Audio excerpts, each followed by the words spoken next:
सौतन की सुहागरात पार्ट 2।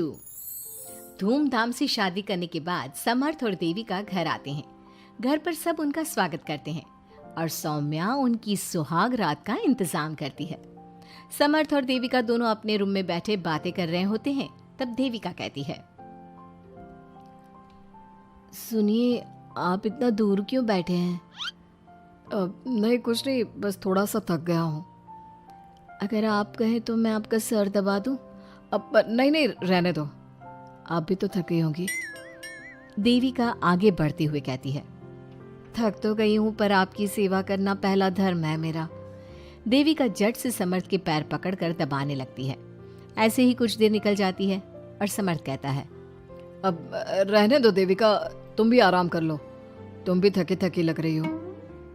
देविका मना करते हुए उठ जाती है और अपने बालों को खोलकर समर्थ का सर दबाने लगती है और कहती है, मेरी थकावट तो आप ही दूर कर दोगे ना?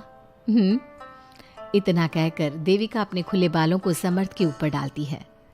समर्थ देविका के जाल में सम्मोहित होने ही वाला होता है कि अचानक से दरवाजे पर किसी की दस्तक होती है। समर्थ आवाज लगाते हुए कहता है, कौन? भाई, मैं हूँ सौम्या। क्या है सौम्या? क्या बात है देविका, कैसा लग रहा है मेरी भाभी बनकर? कुछ बात आगे बढ़ी या नहीं? बात आगे बढ़ती कैसे? तू जो आ गई कबाब में हड्डी। अच्छा जल्दी बता, किस लिए आई थी? सौम्या ठिठोली करते हुए कहती है, क्या बात है देविका, बहुत जल्दी हो रही है। वैसे मैं तो दूध का गिलास देने आई थी। आखिर मेरी सहेली की सुहाग रात में कोई कमी नहीं होनी चाहिए। देविका दूध का ग्लास लेते हुए जल्दी से दरवाजा बंद कर लेती है और पीछे मुड़कर देखती है तो समर्थ तो सो चुका था। देविका समर्थ को उठाते हुए कहती है, सुनिए समर्थ जी, उठ जाइए ना, सौम्या दूध देने आई थी, इसे पी लीजिए फिर आप सो जाना। समर्थ नींद में उठता है और दूध पीकर फिर से सो जाता है। देविका उसके बगल में बैठी कहती है, सुनिए समर्थ जी, आज हमारी पहली रात है और आप सो रहे हो। समर्थ नींद में ही कहता है, देविका मैं बहुत थक गया हूँ, मुझे बहुत तेज नींद आ रही है, तुम भी सो जाओ। सोने के लिए तो पूरी रात पड़ी है, आप उठिए ना और कुछ देर मुझसे बात तो करिए। देविका जिद करते हुए समर्थ को आधी नींद से उठा देती है। समर्थ उठकर बैठ जाता है और कहता है, बोलिए देविका जी, आपका हुक्म सर आंखों पर। सुनिए, मैंने सुना है कि पति अपनी पत्नी को पहली रात कोई तोहफा देता है, आप मेरे लिए कुछ नहीं लाए क्या?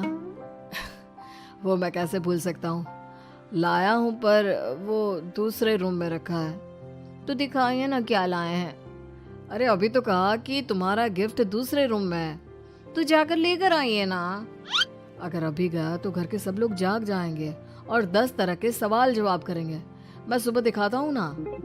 समर्थ इतना कहकर लेट जाता है और लेटे लेटे देविका से कहता है, अच्छा सुनो देविका, मुझे बहुत नींद आ रही है, मैं सो रहा हूँ, तुम भी सो जाओ। देविका समर्थ की बात सुनकर कहती है, आपको तो हमारी पहली रात की कुछ पड़ी ही नहीं है। इतना कहकर देविका भी उसके करीब आकर लेट जाती है और सो जाती है। अगली सुबह अधीरा समर्थ के रूम में सफाई करने आती है और देविका को उसके करीब लेटा देख रोने लगती है। रोने की सिसकी सुनकर समर्थ की आंख खुल जाती है। वो उठकर देखता है कि अधीरा उसके कमरे में रो रही है। उसे देखते ही समर्थ बहुत गुस्से में आ जाता है और अधीरा से कहता है, अधीरा, तुम सुबह सुबह क्यों रो रही हो? तुम्हें यहाँ नहीं आना चाहिए था, जाओ यहाँ से। समर्थ अधीरा का हाथ पकड़कर रूम के बाहर कर देता है और कहता है, अब बिना दरवाजा नॉक किए अंदर मत आना। इतने में देविका भी आ जाती है और समर्थ को भड़काते हुए कहती है, हाँ समर्थ जी, ये रो रो कर हमारे घर में अपशगुन कर रही है और अब ये देखो कैसे मगरमच्छ के आंसू दिखा रही है। इतना कहकर देविका अधीरा का हाथ पकड़कर घसीटती है और कहती है, अब क्या रोती रहेगी या कुछ काम भी करेगी? मुफ्त में रोटियां तोड़ने को नहीं मिलेगी यहाँ पर, चल उठ यहाँ से और कुछ काम कर।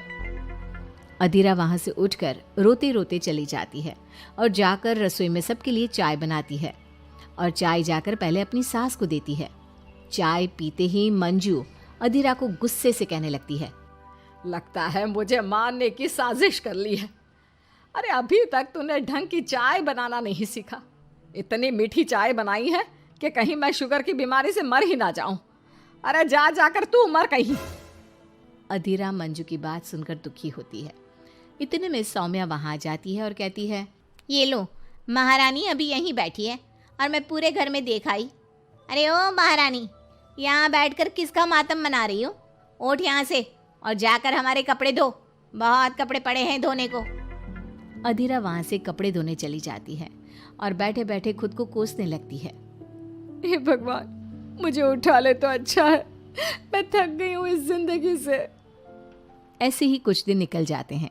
अब समर्थ भी अपने काम पर जाना शुरू कर देता है। एक शाम अधीरा घर के सारे काम करके अपने रूम में आराम कर रही थी और मंजू अधीरा को आवाज लगाते हुए कहती है, अरे ओ कलमुही, अगर आराम हो गया हो तो आकर मेरे पैर दबा दे। देविका उस समय वहीं से गुजर रही थी और समर्थ का घर आने का टाइम देखकर देविका मंजू से कहती है, माँ जी सुनिए, आप कहें तो मैं दबा दूं आपके पाँव। पता नहीं अधीरा कहाँ है। देविका मंजू के पांव दबाने बैठ जाती है और कुछ ही टाइम बाद समर्थ भी वहां आ जाता है और देविका को माँ के पांव दबाते देख बहुत खुश होता है। वो सीधे अपने कमरे में चला जाता है।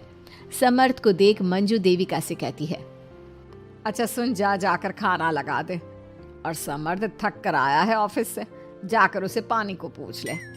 देविका उठकर समर्थ के लिए खाना लगा देती है और रात में समर्थ और देविका सोने की तैयारी करते हैं। समर्थ कहता है, अच्छा देविका सुनो ना, मेरे पास आकर बैठो जरा। अरे पापा, मैं बहुत थक गई हूँ, मुझे नींद आ रही है। अरे आओ तो सही, आज तो मैं माँ के पाँव दबाते देखकर बहुत अच्छा लगा। अच्छा क्यों नहीं लगेगा भला? पूरा दिन घर के काम किए हैं और शाम को माँ की सेवा, पर मेरा तो कोई हाथ बांटने वाला भी नहीं है घर में। क्यों? अधीरा और घर के बाकी लोग कहाँ जाते हैं? अधीरा की तो बात ही मत करो, वो महारानी तो बस मटर गश्ती करती रहती है और घर का सारा काम ना मुझे ही करना पड़ता है। मेरी तो किसी को पड़ी ही नहीं है, मैं तो सिर्फ एक नौकरानी हूँ इस घर में। अरे नहीं, ऐसा मत बोलो। क्यों ना बोलूँ? आपने मुझे वादा किया था ना कि आप मुझे रविवार को फिल्म दिखाने ले जाओगे और कपड़े भी दिलवाओगे, पर आपने तो एक भी वादा पूरा नहीं किया। अच्छा बाबा, कल रविवार है, कल ही चलते हैं और तुम्हारी सारी शिकायत दूर कर देते हैं। खुश? दोनों सो जाते हैं और अगली सुबह समर्थ और देविका बाहर घूमने चले जाते हैं। अब समर्थ पूरी तरह से देविका के वश में हो जाता है। देविका जो कहती समर्थ वही करता। क्या समर्थ को कभी अपनी बहन और दूसरी पत्नी की सच्चाई पता चल पाएगी? अब क्या होगा अधीरा का? इसके लिए हमारे अगले एपिसोड का इंतजार कीजिए।